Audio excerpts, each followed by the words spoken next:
Okay, our class meeting order, please. We can start by doing our pledge.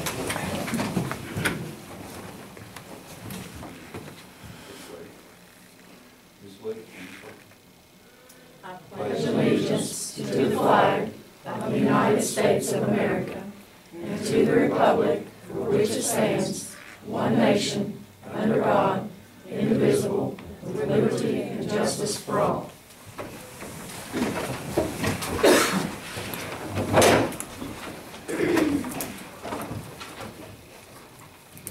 I'd like to thank everybody for coming out tonight. I think we got a variety of things that should be of interest to everyone, so we appreciate those of you who came out tonight. Could we start with approving of the minutes of the December 18th, 2012 meeting? So moved. Mr. Wilkerson I'll second.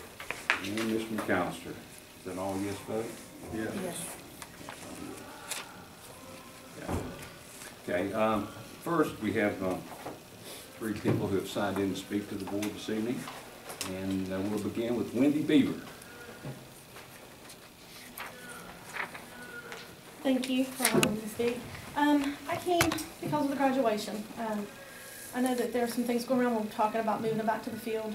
The issue that I've really been thrown around with it is I was one of those that came to graduation last year to hopefully watch some of the kids from ROTC graduate.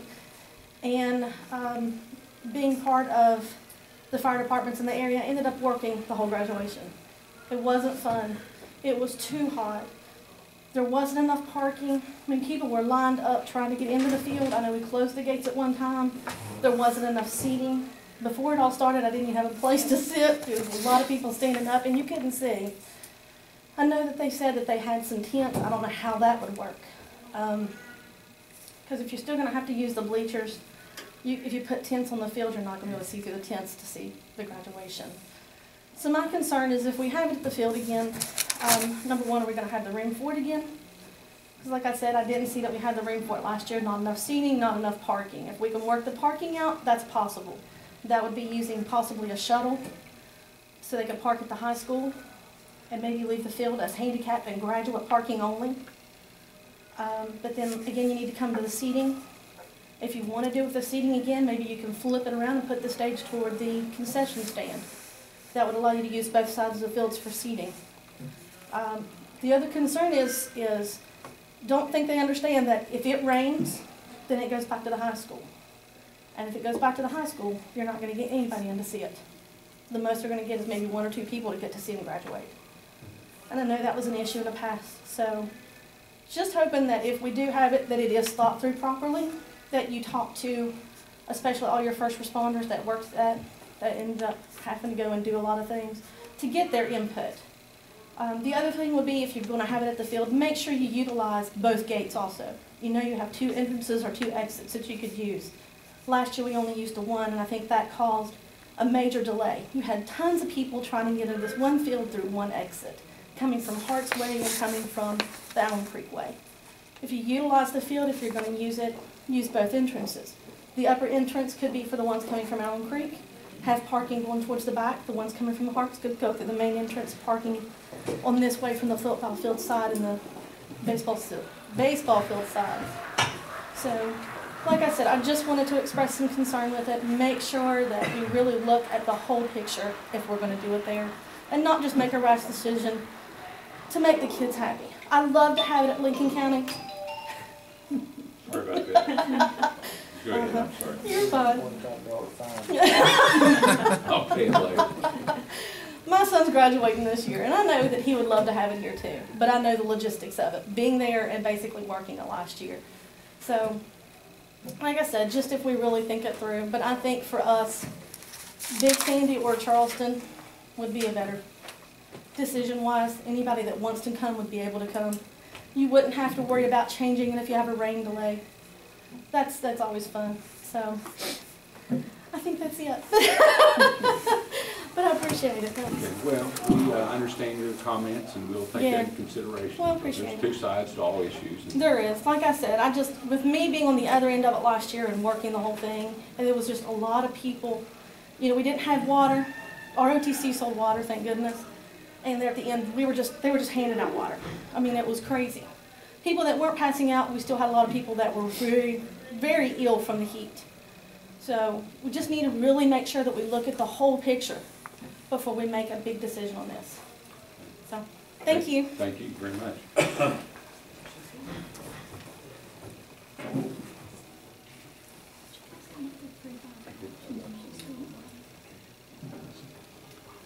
Okay, the next person we have signed in is Paige Hughes. Paige is a student at Lane County High School. Paige. I'm Paige Hughes, Senior Class President, and I would like to start off by saying thank you for considering changing the location of graduation. Since graduation may be at the field, now it only makes sense to move it back to the traditional Memorial Day date of May 25th. We voted on changing locations, and we also voted on changing the dates. 147 of the 180 seniors wanted to have it on May 25th. I've talked to the graduation sponsors, and they agree with the majority of the senior class. If we have it on Memorial Day weekend, families will already be in town to see their family members graduate. June 1st was only chosen because of the availability of Big Sandy. So it only makes sense to move the date back to May 25th if we move the graduation to the field. Please consider the senior class wishes of having graduation a week earlier. Okay, thanks, Paige. Okay.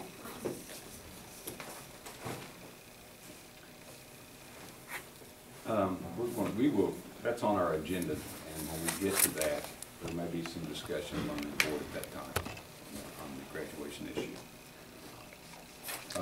The next person that is signed in is April Roach. She's with the WU Extension Service. I had a couple of things I wanted to just briefly talk about. First, I'll start with the ATV program class. We've had a couple of things happen with that, and I wanted to make the board aware of that. We now are able to issue the stickers and the certificates that the DMV requires all riders under the age of 18 to have by state code. And any rider under the age of 18 that has not had an authorized safety training awareness class is violating that state code. And of course, you know, we don't want to enforce that harshly, but we would like to encourage that greatly. And so we've been able as extension agents now to provide these stickers and these certificates to the students in the classes in the 5th grade that I've been given permission by this board and the superintendent to teach in our 5th grade classes. So we hopefully will hand out more of those required stickers and certificates as I go along with that class. The other thing that we have going on with that is we now are able to put students or youth on ATVs. We had some legal liability issues with that before, and the university attorneys duked it out, I guess, and they came up with a plan, and we are now allowed to place students on ATVs or youth, and that involves a 4-hour long hands-on training where they would get basic information on proper sizing, proper riding habits, center of gravity type things. And then there's a 4-hour online course that goes along with that. So it's a fairly lengthy ATV training course. And we can offer that at our discretion at any time. And I know, of course, I'm not asking or expecting class time for that. That's a lot of hours to take away from the school day, and they're already limited the way it is. But I can offer that in out-of-school hours. And of course, the easiest way for me to reach students is through the schools. And so we'd hope that we could offer that. And Cabell County has had a donation, a grant donation, to purchase a trailer and ATV, so we can have those trailered in, and we provide the ATVs that will be necessary to host that class. And the big idea there is a lot of times you'll see 8 times out of 10 a child on an ATV that's way too big for them. But once they ride the properly sized ATV, they realize how much easier it is to control and how much more fun it can be. So I just wanted to make the board aware that that's going on in our 5th grade classes here in the county, and Ms. Lucas and I have talked about that on occasion. But as far as the hands-on and then the certificates, we had not had a chance to discuss that. But I think those are 2 really good steps forward that we made with this program. Farm to School. This program has got me so excited I can't even begin to tell you, because to me, I see this program as our way of providing every person in this county that wants a job, and they can earn money. And you never hear a kid really say anymore, I want to grow up to be a farmer. It's almost an antiquated word to use. But I can tell you, I've been looking at intensive farming models, and those models on less than an acre are producing and being recorded as being productive in Canada upwards of $130,000 to $150,000 gross. Now, do I expect something like that here? I don't know. I'd like to see that happen. But the fact that the State Board of Education has now made it much easier for local producers to become vendors to the county, I think that's just a very good step in the right direction. And, you know, I've gathered data from our county as well as our adjacent counties, and I called the procurement officer with Child Nutrition Office in Charleston. And there was $18 million roughly spent approximately last school year just from our county and our adjacent counties. And any of that could have been paid to a local producer if they just want to produce and come out to the school and talk with who they need to talk with and get signed up as a vendor. And I'm working on that process. Our end of that is going to be linking local producers and growing local producers, because honestly we have a lot of people, that have fallen away from it. The average age of the farmer now in the state's about 57. And we are very quickly losing people who have the knowledge to grow the very food that we need to eat. And the other issue that this can deal with is the fact that local food just tastes better. You know, something that was just picked last night or yesterday morning is going to certainly taste better than something that was picked 2 weeks ago. And every dollar that's spent locally stays in our local economy. So, you know, this is a huge opportunity for the people in this county to step up and start agriculture business again and see agriculture in the way it was back when we were all going to the tobacco market. Only this time, instead of supporting tobacco, we're supporting good, healthy behaviors and habits and nutritionally rich foods, and not only that, but boosting the economy all at the same time. So I see it's a win-win situation all the way around. Now, we have encountered some issues and difficulties along the way with any new system you're going to. And I want to make it clear to this board that my role in this is to provide as much support to the food service director here as I possibly can. She's been very helpful to me. The finance office has also been very helpful because I ask questions until I understand the answer, and sometimes that takes a little while. But they've been very patient with me, and I appreciate that. And I think we all realize the potential that this program has. And it's just another way, not only are we educating students in this county, you guys and our teachers, but now we have another opportunity to also support work for their families, which is just going to make everybody a lot happier to have a little money in their pocket. And the other side to this is it's open to, there's no one excluded from this program other than administrators and up. Anyone, bus driver, cook, teacher, student, FFA program, 4-H student, parents, anybody. Is that the football team could grow a garden and be a vendor to the school. I'd love to see that. Talk about sustainability. And I want to see that happen, and I think other people do want to see that happen. And it is happening in our northern counties. And I'm not sure if you're aware, but I've gone to quite a few meetings, and not to step over any toes here, but I do know that there's been $250,000 set aside by the state board to reimburse local receipts at 100% reimbursement. And that is whoever gets it first gets it. It's not reserved specifically for any county. So it's up for grabs. And they've not come nearly close to exhausting that money. So anybody that you know that has produce, spinach, carrot, salad bar type things, certainly get them over to see me, and we can get them into that process of working through how we would like to see this work in the county. Of course, we're still trying to figure out exactly how that would be the easiest, because we certainly don't want to overburden cooks with any more work. We don't want to overburden the food service director, and we want farmers growing. You know, make the paperwork easy. And that really, I think, is where we're going. I'm trying to work in between all these people to make this as easy on everyone as possible, because the easier it is, the more likely it's going to be successful.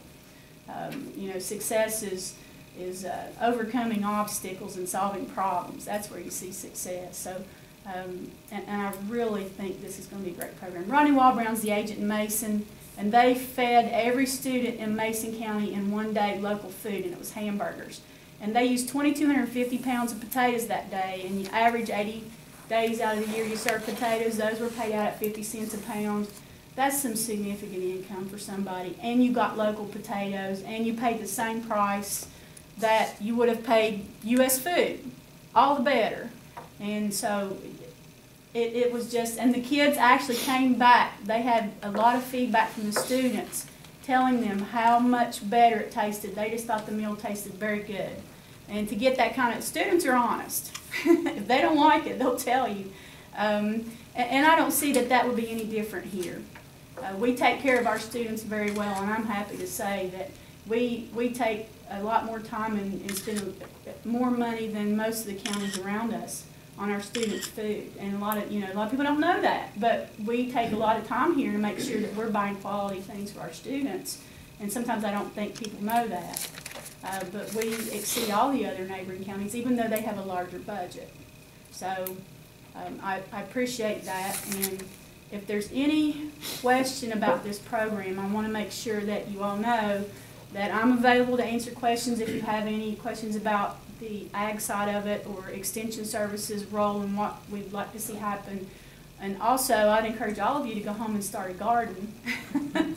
And, offer that to somebody, or offer space in your garden to somebody if you'd like, since you're kind of excluded from that. But if you have the space, somebody may want to use that. But I would love to see this county grow. And we are set much better for it than Putnam, Cabell, and Kanawha. And we could feed every single student in this county if we use the land space that we have. So I'm very excited about working on this program, and I plan to spend a lot of time on it this year, aside from planning 4-H camp.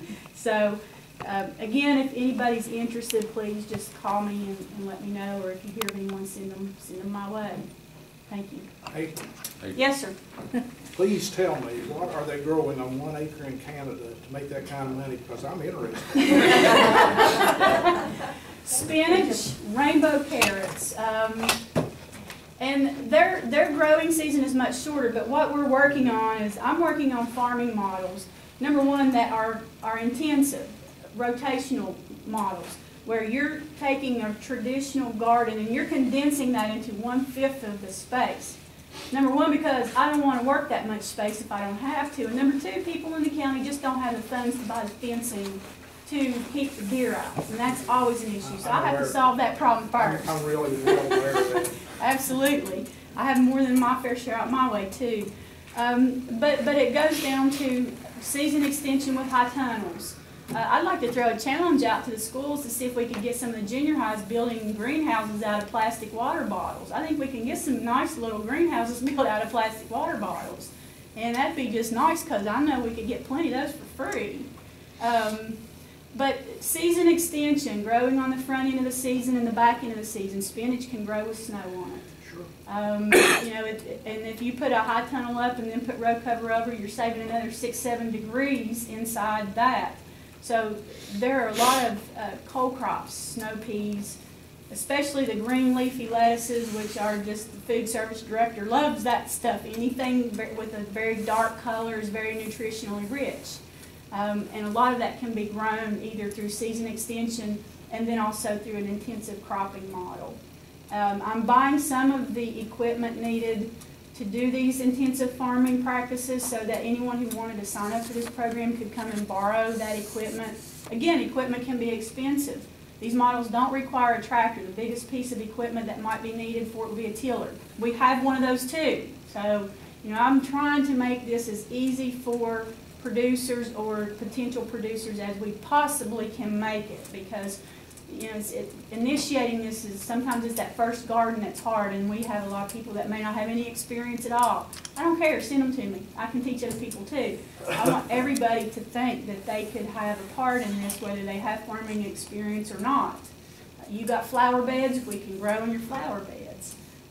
And of course, along with Ms. Pritchard and the food service director here, you know, we're going to work on the issues again, because it may require some more purchasing on her part from different vendors instead of just one. Maybe now we're going to have 3 or 4. But my intention is not to make her job harder, but to solve those issues as they come up, so that this process is something that she sees as a positive thing as well. And I know she does nutritionally, but now, you know, the fact of the matter is you have 8 hours in a day, and she's got certain other obligations that she has to meet. So there is a way to make this work. We just need to figure out what it is. Sounds great. And we will get with you on that if you'd like more information. I'll be setting up some workshops on that. So, all right, thank you.